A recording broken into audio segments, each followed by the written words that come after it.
A palavra de Cristo. Querido ouvinte, nós vamos continuar dentro do tema o Natal, falando sobre um pouco mais sobre o Natal. É claro que já fizemos um grande apanhado aqui, com as perguntas a respeito do Natal, mas eu quero ler o texto clássico, para que a gente também possa admirar o texto, para que nós possamos também digerir, o que a palavra de Deus nos diz.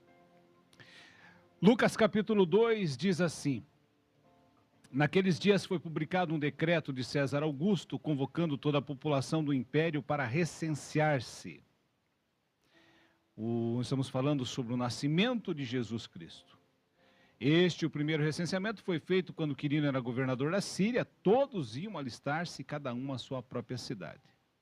José também subiu da Galiléia, da cidade de Nazaré, para a Judéia, a cidade de Davi, chamada Belém, por ser ele da casa e família de Davi, a fim de alistar-se com Maria, sua esposa, que estava grávida. Estando eles ali, aconteceu completarem-se-lhes os dias, e ela deu à luz ao seu filho primogênito, enfaixou e o deitou numa manjedoura, porque não havia lugar para eles na hospedaria. E aqui, querido ouvinte, vem algo maravilhoso, até dito pela irmã Joelma, aqui também pelo Enerson, de que houve celebração no céu quando Jesus veio a este mundo. Havia naquela mesma região pastores que viviam nos campos e guardavam o seu rebanho durante as vigílias da noite. E um anjo desceu aonde estavam, e a glória do Senhor brilhou ao redor deles, e ficaram tomados de grande temor. O anjo, porém, lhes disse: não temais, eis que vos trago boa nova de grande alegria, que o será para todo o povo. Agora preste atenção, querido ouvinte, no que diz o texto. É que hoje vos nasceu na cidade de Davi o Salvador, que é Cristo Senhor. Preste atenção. É que hoje vos nasceu na cidade de Davi o Salvador, que é Cristo o Senhor. Isto vos servirá como sinal: encontrareis uma criança envolta em faixas e deitada numa manjedoura. E subitamente apareceu, olha só, apareceu com o anjo uma multidão da milícia celestial, louvando a Deus e dizendo: glória a Deus nas maiores alturas e paz na terra entre os homens a quem ele quer bem. E ausentando-se deles os anjos para o céu, diziam os pastores uns aos outros: vamos até Belém e vejamos os acontecimentos que o Senhor nos deu a conhecer. Foram apressadamente e acharam Maria e José e a criança deitada na manjedoura, e vendo-o, divulgaram o que lhes tinha sido dito a respeito deste menino. Todos os que ouviram se admiraram das coisas referidas pelos pastores.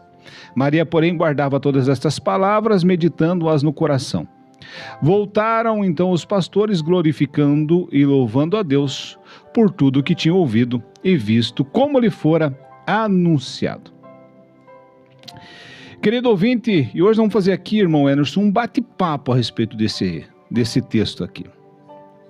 Porque o texto ele traz verdades preciosas para o nosso coração. Eu quero começar hoje desafiando você, querido ouvinte, você que nos acompanha, a entender uma coisa, de que é impossível uma pessoa ter um contato com Jesus sem que o saia louvando e glorificando, irmão Enerson. Aqui nós vemos, por exemplo, esses pastores, eles foram até a manjedoura, eles foram até o lugar, a estribaria, e eles encontraram Jesus como os anjos haviam dito a eles. Então os anjos disseram: olha, vocês vão até um lugar que vocês vão encontrar uma criança envolta, enfaixada, está ali protegida e deitada numa manjedoura. Eles foram até esse lugar, irmão, e viram Jesus. Eles estiveram na presença de Jesus.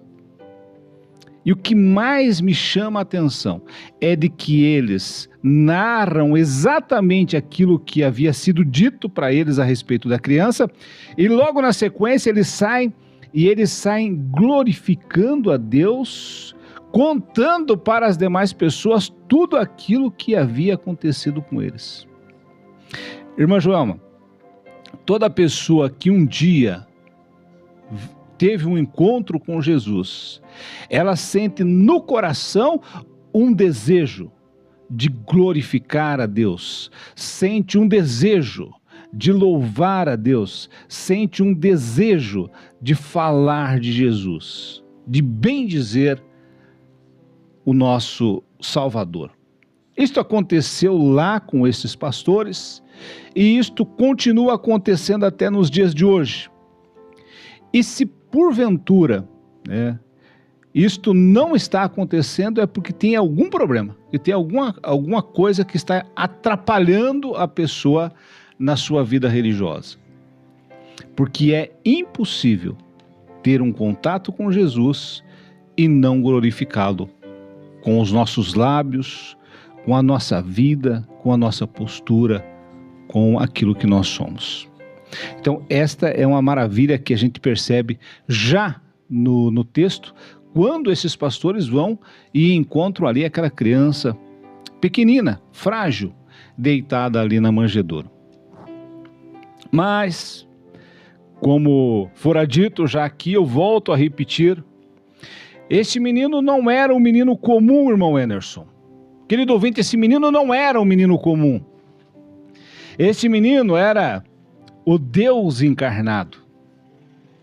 Este menino não era uma emanação, não, ele era um ser humano, mas ele era o próprio Deus que deixa o seu trono de glória e vem a este mundo.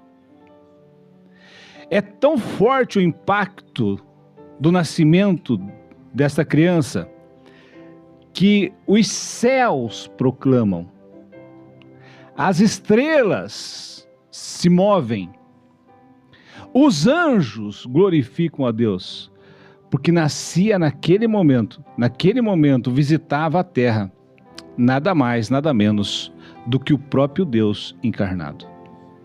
Tamanho é o poder de Deus. Às vezes as pessoas acham que Deus não tem poder. Deus tem poder absoluto. Deus não tem limite de poder. A Bíblia diz de que Deus conhece as estrelas, as chama pelo nome e elas respondem imediatamente. Deus é soberano e tem todo o poder. Quando veio a este mundo, ele veio e aí o universo se manifestou, porque de fato havia ali acontecido algo extraordinário. Mas esse menino veio, irmão Enerson e querido ouvinte, ele veio para ser o Cordeiro Pascal. O Cordeiro Pascal é dito por João. Quando João Batista vê Jesus, já depois de adulto, João Batista diz: eis o Cordeiro de Deus que tira o pecado do mundo. E por que é importante essa palavra Cordeiro Pascal? Porque desde a entrada do pecado no mundo, havia uma possibilidade de o homem ter remissão dos seus pecados temporariamente. Ele precisava ir ao templo e oferecer um cordeiro, um cabrito, oferecer um animal para ser imolado, sacrificado, o sangue aspergido lá pelo sumo sacerdote, no santo dos santos. E então o pecado daquela pessoa, ele era apaziguado por um tempo. Mas nunca, irmão Enerson, e você que me acompanha, nunca apareceu um animal perfeito que tivesse suficiência para pagar, para liquidar pecado por completo.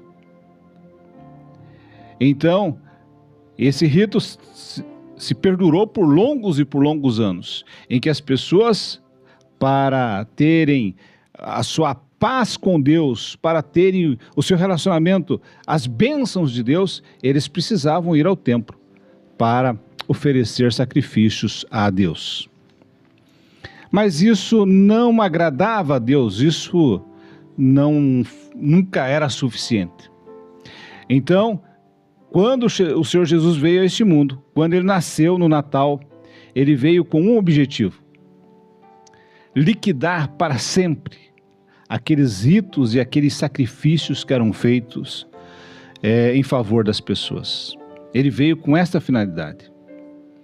Então ele veio, se fez homem, habitou entre nós, cresceu, se tornou um homem adulto, iniciou o seu ministério, foi à cruz, morto, deu a sua própria vida, foi morto, crucificado, ressuscitou no terceiro dia, porque ele era sem pecado. Ou seja, ele se torna o Cordeiro Pascal, aquele sangue vertido na cruz do Calvário, apresentado diante de Deus, foi suficiente para que Deus voltasse a ter paz com a humanidade de forma definitiva. Mas somente através do sangue de Cristo. Então, por exemplo, se eu quiser ter paz com Deus, se eu quiser ter um relacionamento com Deus, não apenas aqui, mas também na eternidade, um relacionamento efetivo, um relacionamento de verdade mesmo, é preciso que eu esteja protegido pela pessoa do Senhor Jesus. Eu preciso estar nele, porque se eu não estiver nele, eu não conseguirei. Continuo à mercê das minhas lutas, das minhas dificuldades, mas não conseguirei obter de Deus a paz, obter de Deus a justiça que garante a salvação da minha alma. O texto ele continua. Quando nós olhamos para o texto, ele vai trazer essa verdade aqui. Quando os anjos dizem assim: não temam. E aqui mais uma verdade, irmão Enerson, irmã Joelma, Dirceu e o querido ouvinte. Não tem como você se aproximar de Jesus sem temor. Não existe. Não existe porque Jesus é santo sobre modo santo. Deus é santo e nele não há pecado algum. Então todas as vezes que eu me aproximar da pessoa de Cristo, que eu me aproximar da pessoa de Deus, eu preciso ter reverente temor. Eu preciso saber de que eu não estou lidando com qualquer um. Então Jesus, irmão Enerson, querido ouvinte, Jesus, ele pode ser o meu amigo e ele é o meu amigo, mas nunca perda o respeito, porque ele é também Senhor. Ele é Senhor e Senhor absoluto. Então, se eu me aproximo, eu devo me aproximar com temor da pessoa de Cristo. Isto aconteceu quando os anjos apareceram para os pastores para anunciar o nascimento. Eles ficaram tomados de grande temor, porque isso anunciava de que eles teriam contato com a pessoa do Senhor Jesus. O Senhor Jesus, ele é Senhor e ele salva. Aí o texto vai dizer assim: não temais, porque hoje vos nasceu na cidade de Davi, Jesus, o que salva as pessoas dos seus pecados. Só precisa de salvação, irmão Enerson, quem reconhece que está perdido. Aqui é um outro assunto interessante. Querido ouvinte, a pessoa só vai se lembrar do colete salva-vida, irmão Enerson, quando ela cair do barco no meio do mar. É quando ela estiver em extremo perigo, é que ela vai clamar por socorro, ela vai clamar por ajuda. Enquanto a pessoa não se sentir em perigo, ela não clama por ajuda, ela não clama por salvação. Então é preciso que a pessoa, para clamar pelo Salvador, que ela entenda que ela está em perigo. E sabe qual é o maior perigo que assola a humanidade, irmão? É o pecado. Porque os nossos pecados fazem separação entre nós e o nosso Deus. E não é uma pessoa. Todas as pessoas estão em grave e eminente perigo. Então todos estamos precisando de um Salvador. Todos estamos precisando de um socorro. Tem alguns que reconhecem esta urgência e essa necessidade e buscam em Cristo o socorro, e tem outros que não, que ignoram e que vão a passos largos para o inferno. Estão caminhando a passos largos para o inferno. Porque deixa eu lhe falar, querido ouvinte, você que me acompanha, morto não se arrepende, morto não confessa, morto não fala, morto não professa nada. Agora deixa eu te perguntar, qual é o dia que você vai morrer? Qual é o dia que eu vou morrer? Se eu não sei o dia que eu vou morrer, então qual é o dia de eu procurar pelo Salvador?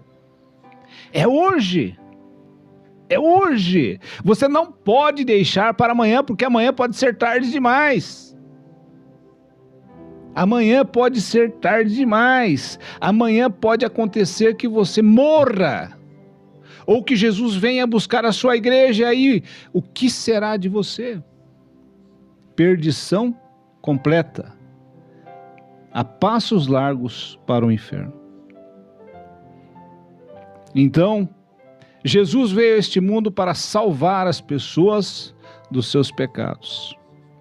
Mas é necessário que nós o busquemos de todo o coração, com todas as nossas forças, enquanto é tempo. E aí poderíamos andar bastante na questão do Natal. Mas o nosso tempo ele é limitado. Eu quero apenas concluir aqui dizendo o seguinte: sistematicamente, querido ouvinte, sistematicamente, as igrejas sérias, elas estão proclamando de que Jesus veio a este mundo para salvar os pecadores. Paulo, escrevendo a Timóteo, ele diz assim, de que Jesus veio a este mundo para salvar os pecadores. Ele diz assim, sendo eu o principal dos pecadores. Então, deixa eu te falar, agora eu quero que você repita comigo, querido ouvinte. Sendo eu o principal dos pecadores, Jesus veio a este mundo para me salvar. Paulo disse isso, e eu quero que você também diga. Você é o principal dos pecadores, eu sou o principal dos pecadores, e nós precisamos de Jesus para nos salvar. Ele veio a este mundo com este objetivo, de trazer salvação ao perdido pecador. Que o Natal seja um tempo, de você ver a sua família. Veja a sua família, abrace os seus pais, os seus amigos. Que seja um tempo para você descansar, né? Talvez se pegou férias coletivas, seja um tempo para você descansar. Que seja um tempo, né, para você realmente se alegrar com as pessoas, mas principalmente que seja um tempo para você refletir sobre a vida eterna. Porque ela existe, ela é real e ela pode estar mais perto do que você imagina. Que Deus abençoe, irmão, que Deus abençoe a nossa vida, que Deus continue a trabalhar no nosso coração com graça e abundante graça. Amém, amém. E saber que esse dia chega, né, pastor? Esse dia em que nós vamos partir daqui dessa terra, ele chega. Mais cedo ou mais tarde, ele vai chegar. E tudo vai depender de onde nós vamos passar. Não tem merecimento, como já falamos aqui, né?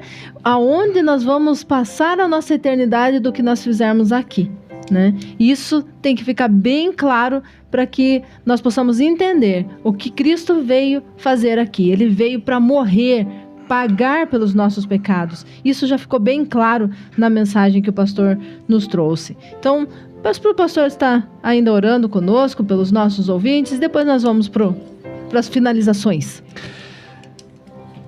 Pai Santo, em nome do Senhor Jesus, eu te rendo profunda graça, eu te rendo profundo louvor, Pai querido.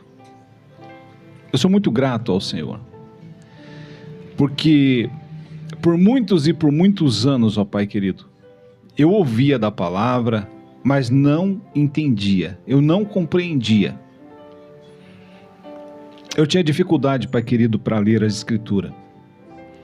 Para mim, a Bíblia era apenas um livro comum, Um livro que continha histórias, mas que não passava disso. Por mais de 35 anos, Pai, eu vivi na ignorância, eu vivi longe do Senhor. Mas um dia, Pai querido, de maneira inexplicável, o Senhor abriu o meu entendimento, abriu a minha compreensão. Eu criei no Senhor como meu único e suficiente Salvador. Entreguei a minha vida ao Senhor. Desci as águas do batismo. Participo regularmente da ceia do Senhor, ordenança de Ti. E, Pai querido, tenho profunda alegria em dizer para as pessoas de que há salvação para o perdido pecador. Pai Santo, se porventura nós temos agora um ouvinte que também não entende, não compreende a palavra, não entende o mistério da salvação, eu peço que abras os olhos. Tire a cortina, Pai, tire a venda dos olhos destas pessoas, para que elas sejam atingidas, abençoadas pelo santo e sublime Evangelho, e que possam descansar no Senhor. Que possam viver neste mundo aqui, é claro, enfrentando as lutas comuns de todo ser humano, mas com os olhos fitos, firmados na eternidade e descansando na Tua misericórdia e na Tua graça. Principalmente, ó Pai, tendo a Bíblia Sagrada como regra de fé e prática. Pai querido, abençoe o nosso querido ouvinte e seja conosco, nos concedendo salvação em tempo oportuno. Graças eu te dou e em nome de Jesus oro com gratidão no coração. Amém. Amém.